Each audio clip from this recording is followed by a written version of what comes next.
Now, no matter what happens in November 2020, in November 2016, America elected Donald J. Trump. And it's not too early to take a refresher course down memory lane, is it?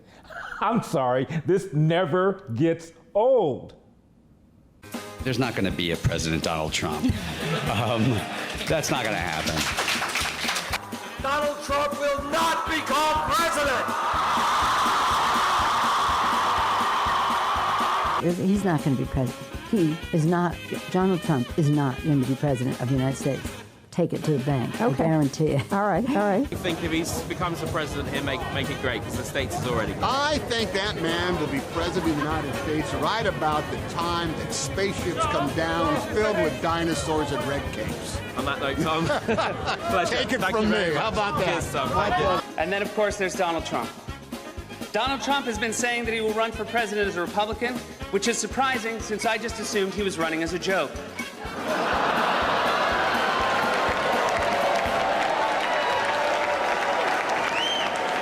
Donald Trump, just last week, he confirmed to the National Review that he is again considering a run in 2016. Do it. Do it. Look at me. Do it. I will personally write you a campaign check now on behalf of this country, which does not want you to be president, but which badly wants you to run. So when you stand and deliver that State of the Union address, in no part of your mind or brain can you imagine Donald Trump standing up one day and delivering a State of the Union address? Well, I can imagine it in a Saturday night skit. I continue to believe Mr. Trump will not be president. He will never be president of the United States. And we better be ready for the fact that he might be leading the Republican ticket next. I know you don't believe that, but I want to go on. Sorry to laugh. Okay, here we are. And which Republican candidate has the best chance of winning the general election? Of the declared ones, right now, Donald Trump.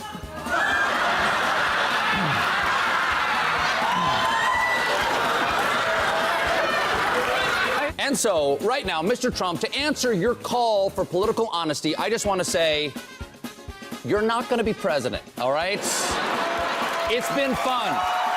It's been great. I love you.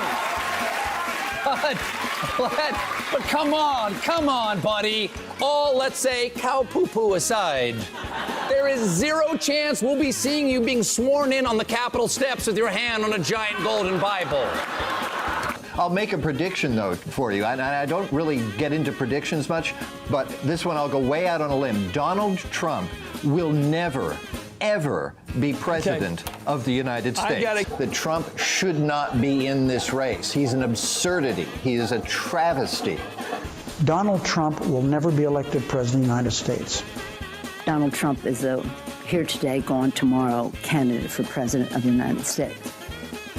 Donald Trump is not going to be president of the United States. Ever respectful of the fact that the people have not voted, he's not going to be president of the United States. Let's be clear. Donald Trump will lose the election. I mean, he had a really good chance to be different and really have a chance to change things, but he doesn't do the work. He's lazy. We talk about him every day, and we continuously bash him. He's not going to be the president. Don't worry about it. Exactly. It has to be a wake-up call to the Republican Party. Despite Boris thinking that Donald Trump could win New York, like this, the presidential race is over. Could I just cut through? I have one thing to say, one thing only, and that is that this race is over. Tomorrow morning, the money will dry up. The Republicans will start to hide. Trump has no place to go.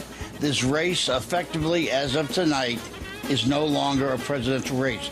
I mean, everything I know about presidential politics, and I've been through 5 of them, I've never seen one like this. This race is over. You might as well accept it. And the question now is, how do you minimize damage? And the only way you can do that, it seems to me, is to try to grab hold of some old conservative value things and do what Mondale did in '84, which is try to save a few people down ballot. But as far as Donald Trump's concerned, it will never, ever, ever happen. I mean, no shot. President Obama will go down as perhaps the worst president in the history of the United States! Exclamation point at real Donald Trump. Well, at real Donald Trump, at least I will go down as a president. Well, maybe a slight chance, a lucky shot perhaps? What are my chances? Not good.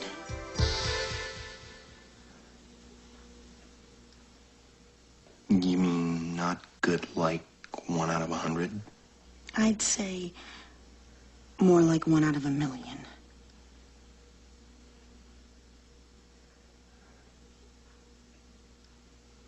So you're telling me there's a chance? Yeah! What is the trick on it? You underhanded? No. Overhanded It's then. an overhand throw. The trick is to keep your arm extended, and that way you break the microphone. You know, you keep your arm extended and put only one revolution on the... once around on the way. But that's indefinite. All right. Right.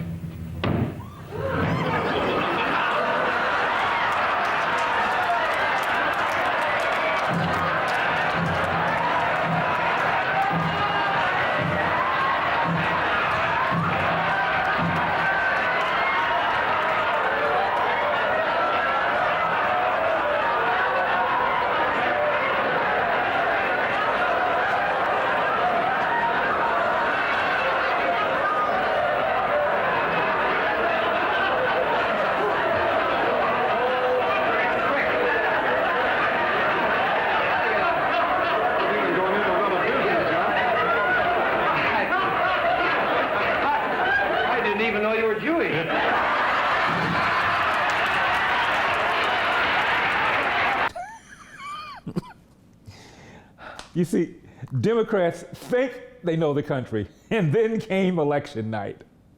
Florida's been going back and forth, just changed again. It's only 11,000 vote lead just now. It changed. Math on your feet. I like this.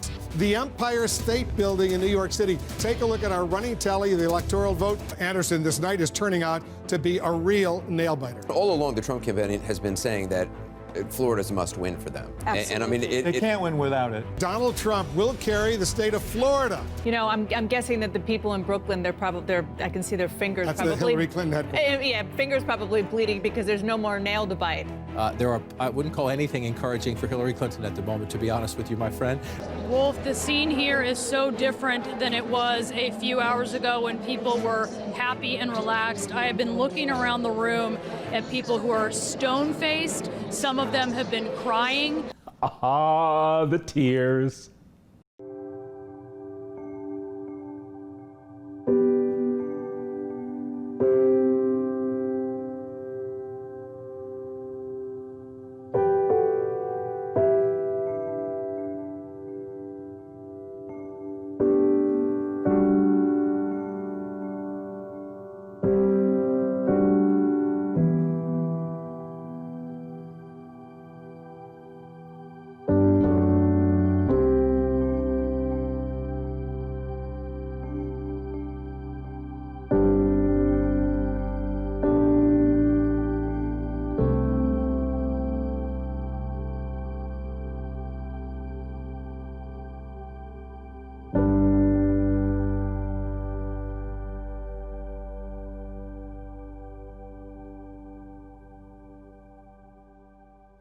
And just as Democrats would have behaved had they won, we were gracious, sensitive, and magnanimous in victory.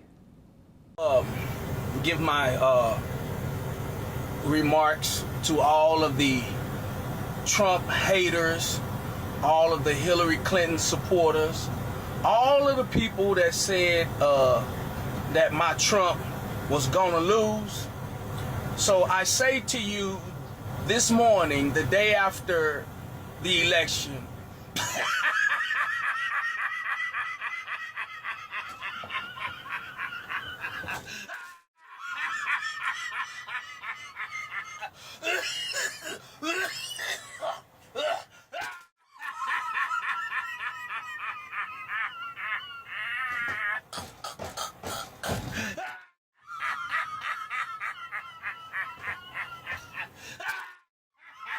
I can't breathe. I can't breathe. I can't breathe.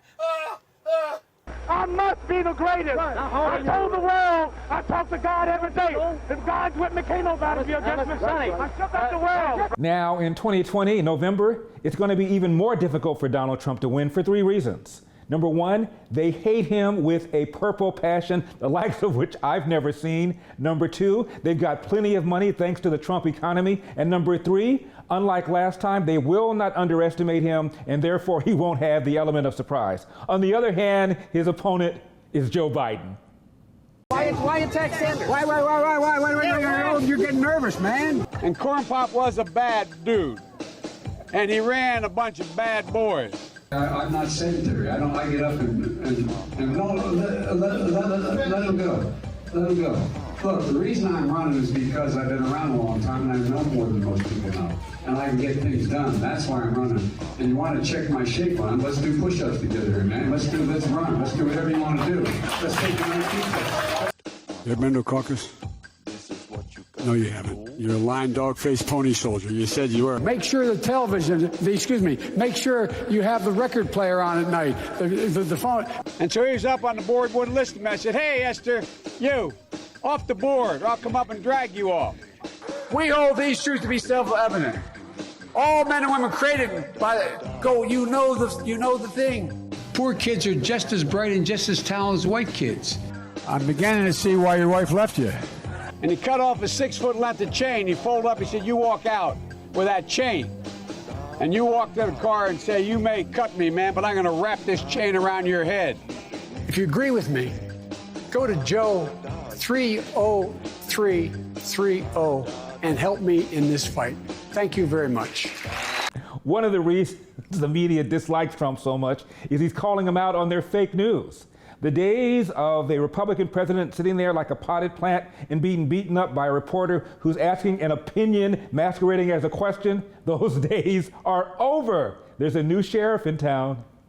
President, your decision to invade Iraq has caused the deaths of thousands of Americans and Iraqis. Wounds of Americans and Iraqis for a lifetime. Every reason given, publicly at least, has turned out not to be true. My question is, why did you really want to go to war? From the moment you stepped into the White House, from your cabinet, former cabinet officers, intelligent people, and so forth. What was your real reason? You have said it wasn't oil, quest for oil. It hasn't been Israel or anything else. What was it? Yeah, I think your premise, and all due respect to your question and to you as a lifelong journalist, is that, I didn't want war. Thank you, Mr. President. I wanted to challenge you on one of the statements that you made in the tail end of the campaign. In the midterms, Here we go. If you don't mind, Mr. President, that this caravan was an invasion. As you know, Mr. President, I consider it to be an invasion. As you know, Mr. President, the caravan was not an invasion. It's a group of migrants moving up from Central America towards the border with the U.S. Thank you for telling me that. I appreciate it. Why did you characterize it as such? Because I consider it an invasion. You and I have a difference of opinion. But do you think that you demonized immigrants in this election to try to keep? I want them to come into the country, but they have to come in legally. They have to come in, Jim, through a process. I want it to be a process, and I want people to come in, and we need the people. Your campaign. Wait. You know why we need the people, don't you? Because we have hundreds of companies moving in. We need the people. But your campaign had an ad showing migrants climbing over walls and so on. That's true. But they weren't actors. They're not going to be doing that. They weren't actors. Well, no, it's true. Do you think they were actors? They weren't actors. They didn't come from Hollywood. These were people. This was an actual. It happened a few days ago.